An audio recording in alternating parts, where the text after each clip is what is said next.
Labbaik Allahumma labbaik, labbaik la syarika laka labbaik, innal hamda wa ni'mata laka wal mulk la syarika lak.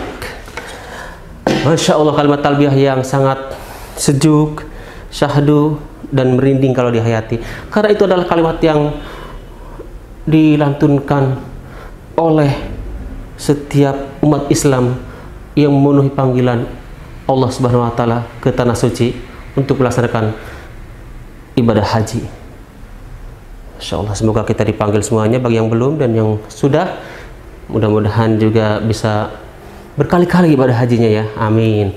Nah, ngomong-ngomong bulan Dzulhijjah nih, nah ini kenalin nih, Mang Aib nih, Mang Aib nih, udah dengan topi miringnya begini, panggil aja Mang Aib. Mang Aib ini sekarang lagi ada di mana nih? Di kantor PKS dong. Ini kan logonya nih, jelas-jelas logo PKS. PKS Partai Keadilan Sejahtera. Tepatnya di kantor DPW PKS Banten. Kang Aib sekarang mau bagi-bagi, nggak bagi-bagi hadiah sih, nggak bagi-bagi pulsa juga. Tapi Kang Aib mau bagi ilmu nih, ilmu yang tentunya datangnya dari Al-Quran dan As-Sunnah. Dan tentunya ini adalah harus disebarluaskan. Karena ngomong-ngomong soal Dzulhijjah, bulan Dzulhijjah, kita selain juga kenal dengan ibadah yang sangat mulia yaitu ibadah haji, ada satu ibadah juga yang dianjurkan yang menjadi satu riwayat pengorbanan dari Nabi Ibrahim dan Ismail, yaitu berbagi hewan kurban. Nah, kata Rasulullah nih lewat hadisnya yang diriwayatkan oleh Muslim, jika ada satu umat yang mampu untuk berkurban tetapi dia tidak melaksanakan kurban tersebut, maka kata Rasulullah, jangan kau mendekati tempat sholatku, la yahdur musallana. Masya Allah, ini ancaman berat juga ya. Ini bagi yang mampu, yang punya kemampuan, kelebihan harta, tetapi dia tidak melaksanakan ibadah kurban, maka kata Rasulullah, jangan mendekati tempat sholatku. Ini sahih, riwayat Muslim. Nah, dan bagi yang mampu, yang tahun ini sudah beli kurban, sudah beli hewan kurban, baik kambing, sapi, kerbau, unta, atau sejenisnya. Nah, harus tahu nih bagaimana tips melaksanakan ibadah kurban ya, termasuk juga cara memotong yang dihalalkan dan disyariatkan oleh Islam. Jangan sembarangan nih, mentang-mentang dari Banten punya kekuatan debus misalnya nih, wah ada kambing nih, ini jadi tim jagal nih, tim penyembelih nih, nggak usah pakai golok nih, gua pakai tangan, mati. Walaupun itu memang benar-benar proses penyembelihan, tetapi alatnya tangan, bukan yang disyariatkan, bukan alat penyembelihan yang lazim, itu tidak halal. Oke? Apalagi misalnya pakai debus, ada kambing dan sapi, langsung pakai tenaga dalam, langsung mati. Itu apalagi bukan proses penyembelihan yang disyariatkan. Ngomong-ngomong proses penyembelihan hewan kurban, biar kita tidak salah langkah, apalagi yang sudah siap-siap nih, baik hari ini maupun besok nih yang lebarannya nih, nggak apa-apa, berbeda ya, yang penting intinya kita sholat id, ikut lebaran. Ini jangan ikut tanggal 9 Juli kagak, 10 Juli kagak, nggak sholat, tiba-tiba ada orang yang bagi-bagi hewan kurban paling depan. Itu kalau kata bahasa Belandanya, tidak meradik. Nah, sekarang Kang Aib mau berbagi tips dan tutorial menyembelih hewan kurban yang disyariatkan. Oke, kita langsung saja cus ke tempat lain. Oke, sekarang Kang Aib berada di satu tempat. Nah, wajar kalau pakai masker, karena di samping Kang Aib ada teman Kang Aib yang nanti menemani proses pemotongan hewan kurban. Tapi kayaknya dia yang bakal dipotong. Ini ya, si Momo. Nah, si Momo ini adalah salah satu hewan kurban yang dianjurkan ya, sapi ya. Kalau binatang buas seperti buaya, biawak, apalagi yang nonton nih mungkin banyak buaya darat itu tidak dianjurkan untuk dijadikan hewan kurban. Nah, sapi ini adalah salah satu yang disyariatkan atau dianjurkan atau diperbolehkan dengan tentunya syarat-syarat tertentu, misalnya sehat, usianya sudah memadai. Nah, nanti sebelum detail apa saja yang harus diperhatikan sebelum memotong hewan kurban, Kang Aib akan berbagi. Pertama, Kang Aib juga harus nyontek nih.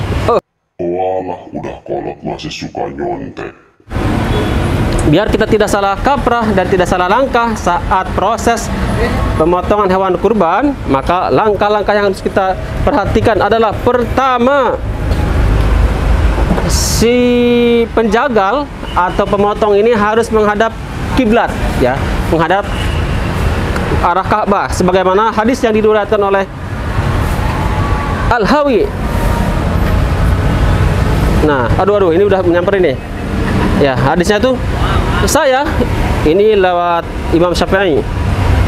Saya, kata Imam Syafi'i, menyukai agar sembelihan dilakukan dengan menghadapkan ke arah kiblat. Nah, hadis riwayat Al-Hawi. Kemudian selain penjagalnya yang menghadap Ka'bah atau kiblat, juga si hewan ini harus dihadapkan ke arah kiblat juga atau Ka'bah. Misalnya nih, di depan kaki adalah kiblat, maka hewan itu harus ditidurkan dihadapkan ke arah Ka'bah atau kiblat, ya, seiring dengan si penyembelihnya juga menghadap ke arah Ka'bah. Kemudian, ya, ini mengenai tadi tuh, jangan mentang-mentang orang Banten pakainya kanuragan, misalnya pakai gergaji, pakai silet, pakai tombak, atau pakai tenaga dalam. Nah, itu tidak diperbolehkan. Harus menggunakan alat yang dianjurkan seperti golok, ya, atau pisau yang tajam. Kenapa harus tajam? Karena ini adalah tidak menyakiti dalam jangka yang lama. Atau misalnya ada sesuatu, ya, yang harusnya putus, maka kalau alatnya tidak tajam, itu tidak terjadi. Kemudian yang keempat adalah tidak menyembelih hewan di depan hewan yang lain. Nah, misalnya nih si Momo nih, dia pertama kali, giliran pertama disembelih, dia nggak boleh diperlihatkan di teman-temannya yang lain yang antri, ya, karena ini akan membuat trauma dan memberikan rasa takut. Maka dijauhkan dari teman-temannya, jangan sampai teman-temannya melihat. Nah, nanti baru dia boleh disembelih. Kalau bisa di tempat yang tertutup, yang tidak dilihat oleh teman-teman Momo yang lain nih. Nah, Momo ini adalah nama sapinya Kang Aib nih. Oke, Mo. Yang paling utama adalah membaca doa, ya, minimal bismillah, ya. Minimal bismillah. Ini sesuai dalam mazhab Syafi'i, disunahkan bagi penjagal atau yang mau menyembelih hewan kurban untuk membaca doa sebelum proses penyembelihan. Tentu karena Allah Subhanahu wa taala doanya. Kemudian yang keenam, menyembelih dengan cepat. Nah, ngomongin tadi soal kecepatan, maka juga beririsan dengan alat yang tajam. Bayangin kalau tumpul itu akan berkali-kali, ya. Sunahnya sekali, maksimal 3 kali, dan sudah putus apa yang dianjurkan, yaitu urat pernapasan dan urat pencernaan. Kemudian, nah ini yang ketujuh adalah harus mengenai 2 saluran yang harus putus.